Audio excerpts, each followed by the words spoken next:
2 Kings chapter 16 through 25. Let's finish this book. As we move to the end of Kings, we come to a very short recounting of several kings, both good and bad.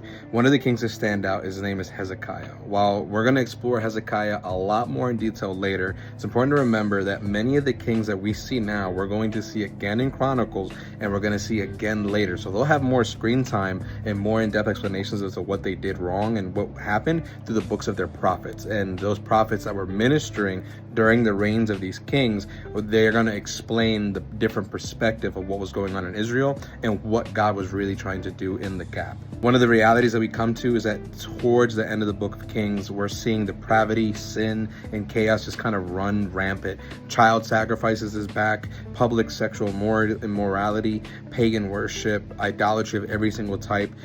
Israel has lost every semblance of who they were as the people of God. This good king named Hezekiah comes in the picture, and he does what he can in the years that God gave him, and it was not easy. He's trying to usher the people towards faithfulness, into leaving behind their wickedness, but then his son comes into the picture, and his son doubles down so much that it basically undoes almost everything Hezekiah did, and it bleeds into the next king that would be Josiah. Really cool detail about Josiah is that Josiah is actually the youngest king of Israel. He was 8 years old when he became king. And even though he was young, he ends up being a light for Israel. He ends up being a light for God amongst the people, because he ends up finding the book of Deuteronomy, or the book of the law.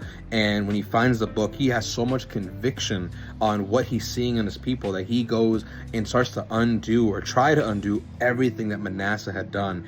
And, sadly, he passes, and we just see the world continue to crumble because of Israel's wickedness, to the point where they end up in exile under the Babylonian Empire, under this guy named King Nebuchadnezzar. And Nebuchadnezzar basically, arrests King Zedekiah that came after Josiah, and, he destroys Jerusalem, tears down the temple, burns it to the ground. He kills his kids in front of him, and then he's blinded and taken in chains into Babylon.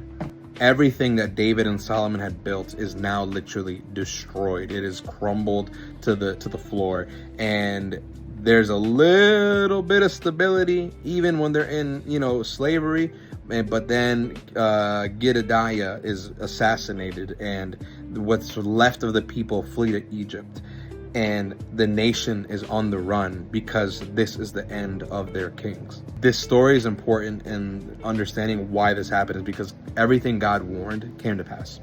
He wasn't holding back any of the promises. All the covenant blessings came with precautions. They came with consequences and curses that would follow if they did not obey. And Israel continues to rebel. And you might think, oh, it's just because they went back. No, we're going to see later on in the later books of the Bible how bad it actually got.